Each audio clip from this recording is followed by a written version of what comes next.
Halo, Assalamualaikum warahmatullahi wabarakatuh. Perkenalkan, nama saya Fitri dari kelas AK18I, Universitas Muhammadiyah Makassar. Di sini saya akan mempresentasikan tugas final saya dari salah satu dosen di kampus saya, yaitu Bapak Idil Rahmat Susanto, SE MAK pada mata kuliah Akuntansi Keuangan Lanjutan. Di sini saya akan mempresentasikan materi, yaitu transaksi perusahaan yang memiliki hubungan istimewa terkait dengan jual beli obligasi, khususnya pada pembelian obligasi perusahaan induk oleh perusahaan anak atau downstream. Langsung saja kita masuk ke materi. Nah, di sini saya membahas tentang transfer utang antar perusahaan atau direct intercompany debt transfer. Ini melibatkan pinjaman dari satu afiliasi ke afiliasi lain yang tergabung dalam entitas konsolidasi. Contohnya adalah utang piutang yang timbul karena penjualan kredit dari persediaan anak perusahaan dan penerbitan wesel bayar dari satu afiliasi ke afiliasi lain untuk peminjaman dan operasi. Ini adalah figur di mana obligasi yang beredar pada PT Induk ini dibeli oleh PT Anak. Ya, walaupun dalam ilustrasi PT Induk melakukan pinjaman ke PT Anak, namun entitas konsolidasi secara keseluruhan tidak meminjam dan pinjaman anak perusahaan tidak tercermin dalam laporan konsolidasi. Nah, selanjutnya yaitu pembelian obligasi perusahaan induk oleh perusahaan anak atau biasa kita sebut dengan downstream. Penarikan konstruktif atas obligasi perusahaan induk terjadi apabila perusahaan afiliasi atau PT anak membeli obligasi yang beredar milik perusahaan induk. Perusahaan anak sebagai pembeli ini mencatat jumlah yang dibayar sebagai investasi dalam obligasi. Hanya ayat jurnal ini yang dicatat oleh perusahaan afiliasi baik induk maupun anak pada saat terjadinya pembelian. Perbedaan antara akun kewajiban obligasi dan investasi oleh induk dan anak mencerminkan keuntungan atau kerugian konstruktif. Untuk lebih memahami materi pembelian obligasi perusahaan induk oleh perusahaan anak, di sini saya menyediakan contoh kasus. Kita bergeser. Nah, ini dia contoh kasusnya, yaitu PT Induk memiliki 70% saham PT Anak yang diperoleh dengan nilai buku seharga 6.300.000 pada tanggal 31 Desember 2016. PT Anak memiliki modal sebesar 5 juta dan laba ditahan sebesar 4 juta. Pada tanggal 1 Januari 2017, PT Induk mempunyai obligasi sebesar 10% dengan nilai nominal 10 juta. 10 juta yang beredar dan premium unamortisasinya sebesar 100.000. Pembayaran bunga setiap 1 Januari dan 1 Juli. Pada tanggal yang sama, PT Anak membeli obligasi dengan nilai nominal 1 juta seharga 950.000. Dari pembelian ini menghasilkan laba konstruktif sebesar 60.000 dengan perhitungan sebagai berikut. Nah, jadi di sini untuk mendapatkan keuntungan konstruktif, yaitu kita kurangi nilai buku obligasi yang dibeli sebesar 1.010.000. Ini didapatkan dari nilai nominal 10% dikali dengan nilai nominal 10 juta ditambah dengan 100.000, sehingga menghasilkan 1.010.000. Lalu dikurangi dengan harga beli sebesar 950.000, sehingga mendapatkan keuntungan konstruktif sebesar 60.000. Nah, jadi PT Anak ini mencatat jurnalnya investasi dalam obligasi PT Induk sebesar 950.000 pada kas sebesar 950.000.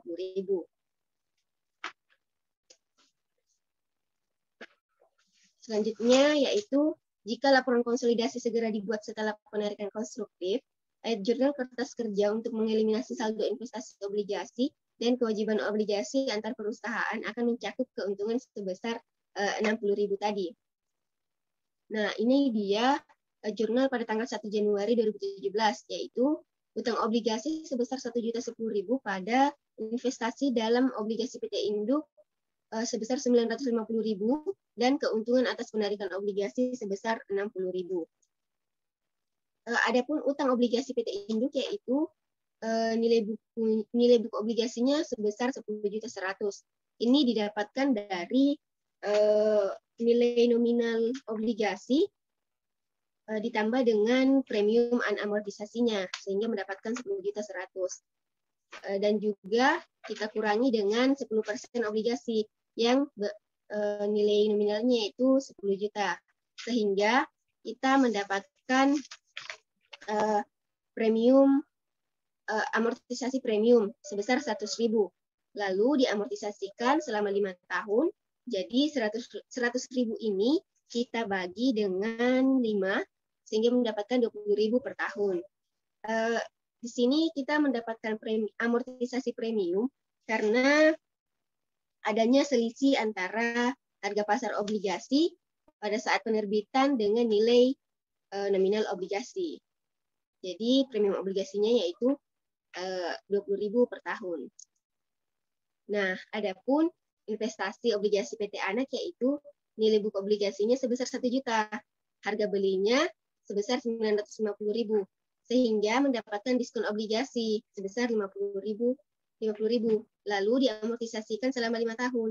Jadi 50.000 ini dibagi 5 mendapatkan 10.000 per tahun. Di sini investasi obligasi PT Anak mendapatkan diskon obligasi karena karena pada saat penerbitan obligasi itu lebih kecil daripada nilai nominal yang harus dibayarkan penerbit pada saat jatuh tempo, sehingga mendapatkan diskon obligasi. Nah, ini adalah laporan keuangan PT Induk dan PT Anak. Nanti kita gabung dengan laporan konsolidasi. Bisa diperhatikan, teman-teman. Nah, adapun selanjutnya yaitu pembukuan induk PT Induk. Ada akun beban bunga obligasi sebesar 1 juta didapatkan dari 10% dikali 10 juta. Lalu dikurangi dengan amortisasi premium obligasi sebesar 20.000 tadi yang didapatkan dari 10 juta dibagi 5. Sehingga mendapatkan beban bunga sebesar 980.000. Lalu dikalikan sebesar 10% sehingga mendapatkan 98.000. Nah, ini adalah pembukuan PT Anak. Pendapatan bunga obligasi sebesar 100.000. Ini didapatkan dari 10% dikali 1 juta. Lalu ditambah dengan amortisasi diskon obligasi tadi yang didapatkan dari 50 dibagi 5 sehingga mendapatkan 10.000. Sehingga hasilnya yaitu pendapatan bunga sebesar 110.000. Nah, resiprokalnya yaitu 110.000 dan 98.000. Lalu selisihnya yaitu 110.000 dikurang 98.000 itu menghasilkan 12.000. Ini dicatat sebagai gain perbagian selama 1 tahun. Nah, adapun pembukuan PT Induk yaitu pada tanggal 1 Januari beban bunga pada kas sebesar 500.000. 500.000 ini didapatkan dari 10 juta dikali 10% dikali setengah tahun sehingga mendapatkan 500.000. Lalu jurnal pada tanggal 31 Desember yaitu utang bunga pada beban bunga sebesar 500.000, utang obligasi pada beban bunga sebesar 20.000 tadi, pada amortisasi premium yang 100.000 dibagi 5 sehingga mendapatkan 20.000. Nah, ini adalah pembukuan PT Anak, yaitu jurnalnya kas pada pendapatan bunga sebesar 50.000, piutang bunga pada pendapatan bunga sebesar 50.000, investasi dalam obligasi induk pada pendapatan bunga sebesar 10.000, Ini adalah diskon obligasi tadi, diskon amortisasi diskon tadi. Dari 50.000 dibagi 10.000, 50.000 dibagi 10.000 sehingga di 50.000 dibagi 5 tahun sehingga menghasilkan 50.000. Maaf tadi ada kesalahan. Selanjutnya yaitu obligasi yang beredar pada tanggal 31 Desember 2017. Nah, pada PT Induk yaitu nilai nominal obligasinya sebesar 10 juta, premium obligasinya sebesar 80.000, ini didapatkan dari 100.000 dikurang 20.000. Sehingga hasil dari pengurangan nilai nominal obligasi dan premium obligasi ini menghasilkan nilai buku obligasi sebesar 10.080.000. Lalu dikalikan lagi sebesar 10% sehingga mendapatkan 1.008.000. Selanjutnya yaitu obligasi yang beredar pada PT Anak. Nah, obligasi yang beredar pada PT Anak yaitu investasi obligasi pada tanggal 1 Januari 2017 sebesar 950.000, diskon obligasi sebesar 10.000, dari penambahan antara investasi obligasi pada diskon dan diskon obligasi ini menghasilkan investasi obligasi pada tanggal 31 Desember 2017 sebesar 960.000. Nah, selanjutnya yaitu ada akun resiprokal pada tanggal 31 Desember 2017. Nah, ini adalah akun resiprokalnya. Pada akun obligasi, PT Induk memperoleh 10.080.000. Lalu dikalikan 10% mendapatkan 1.008.000. PT Anak memperoleh obligasi sebesar 960.000. Nah, pada akun pendapatan dan beban bunga, PT Induk memperoleh 980.000 sebagai expense dan dikalikan 10% sehingga mendapatkan 98.000. Ini juga sebagai expense. Lalu PT Anak mendapatkan 110.000. Ini sebagai income dari PT Anak. Utang dan piutang bunga. Akun utang dan piutang bunga, Induk memperoleh sebesar 500.000. Lalu dikalikan sebesar 10% sehingga mendapatkan 10.000. Lalu PT Anak ini memperoleh akun utang dan piutang bunga itu sebesar 50.000. Selanjutnya yaitu ada ayat jurnal eliminasi untuk kebutuhan konsolidasi PT Induk dan PT Anak. Nah, yaitu ayat jurnal bagian A, utang obligasi 10% sebesar 1.008.000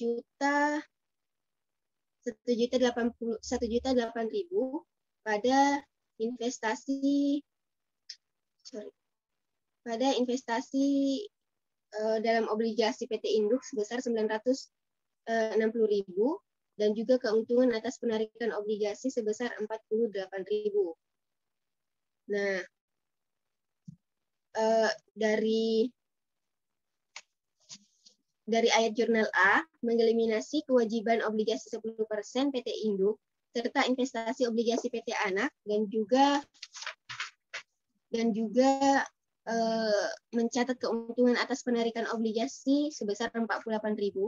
Nilai tersebut adalah bagian dari keuntungan konstruktif yang belum diakui sebesar 60.000 pada pembukuan terpisah PT Induk dan Anak per 30 Desember 2017. Nah, ini adalah laporan konsolidasinya.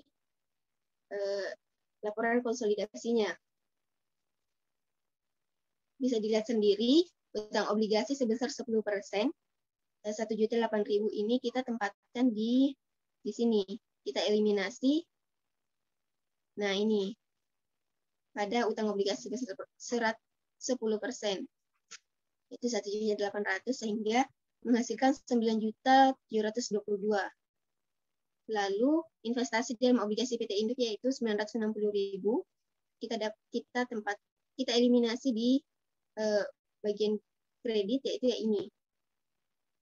sehingga menghasilkan nilai yang kosong. Lalu keuntungan atas penarikan obligasinya itu 48.000 kita catat di sini dulu. Nah, pada jurnal bagian B itu pendapatan bunga sebesar 110.000. Kita catat di sini. Pada beban bunga sebesar 98.000 dan juga keuntungan atas penarikan obligasi sebesar 12.000. Nah, ayat jurnal B ini mengeliminasi jumlah resiprokal beban bunga dan pendapatan bunga. Perbedaan antara beban bunga dan pendapatan bunga merupakan bagian keuntungan konstruktif yang telah diakui pada pembukuan terpisah induk dan PT Anak melalui amortisasi pada tahun 2017. Jumlah perbedaan ini adalah 12.000. Apabila dikredit ke keuntungan atas penarikan obligasi, maka akan menghasilkan keuntungan atas penarikan obligasi. Akan menghasilkan keuntungan menjadi sebesar nilai awalnya tadi, sebesar 60.000. Jadi jika jurnal A dan B digabung, keuntungan konstruktif akan dicantumkan dalam kertas kerja sebagai jumlah tunggal. Nah, ini maksudnya ya, jika ini digabung maka akan dicantumkan dalam kertas kerja sebagai jumlah tunggal, sehingga 60.000. 48.000 ditambah 12.000 menghasilkan 60.000. Selanjutnya yaitu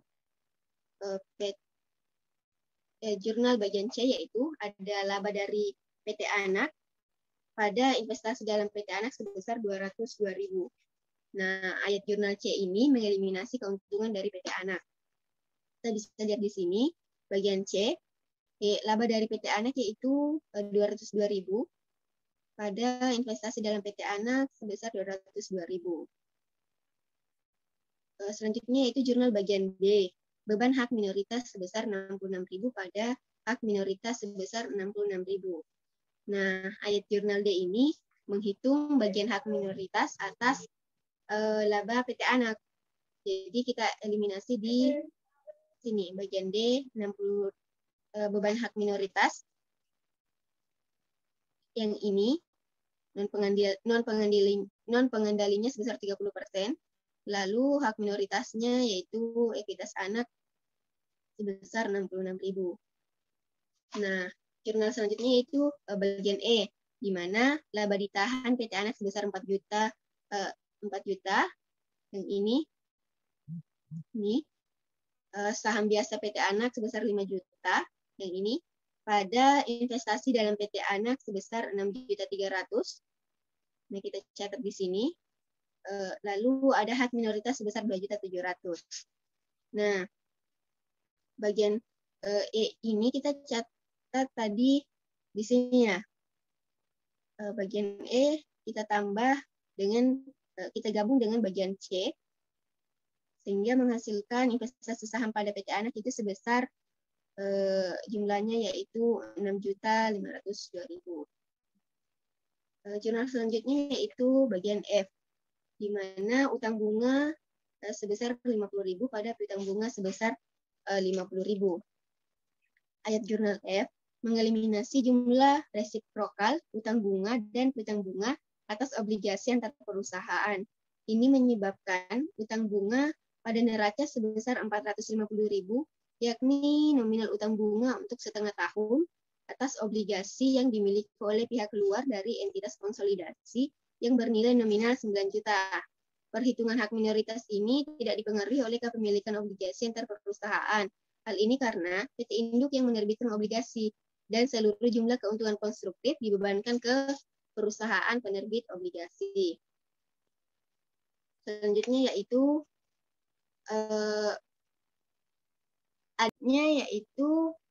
ada pembukuan PT Induk pada tanggal 31 Desember 2017, yaitu pendapatan dari PT Anak sebesar 154, ini didapatkan dari laba anak sebesar 70% dikali 220.000. Ada laba konstruktif sebesar 60.000 dan juga laba perbagian 60.000 dibagi 5 sehingga mendapatkan 12.000. Jadi totalnya adalah 202.000. Nah, ini adalah jurnalnya. Investasi pada Anak sebesar 154.000 dan juga laba dari PT Anak sebesar 154.000. Bagian B-nya yaitu investasi pada anak sebesar 60.000 pada laba dari anak sebesar 60.000. Lalu bagian C-nya yaitu laba dari PT Anak sebesar 12.000 pada investasi pada PT Anak. Nah, ini adalah laporan konsolidasinya. Bisa lihat sendiri. Tunggu saya. Nah, laporan konsolidasinya tadi. Di sini sudah saya buatkan bagian A, jurnal bagian A, sampai dengan bagian F. Jadi teman-teman bisa melihatnya dengan baik. Nah, itulah tadi materi singkat dari saya. Sekiranya teman-teman bisa memperoleh ilmu dari video tadi. Saya akhiri. Billahi fisabilillah. Fastabiqul khairat. Assalamualaikum warahmatullahi wabarakatuh.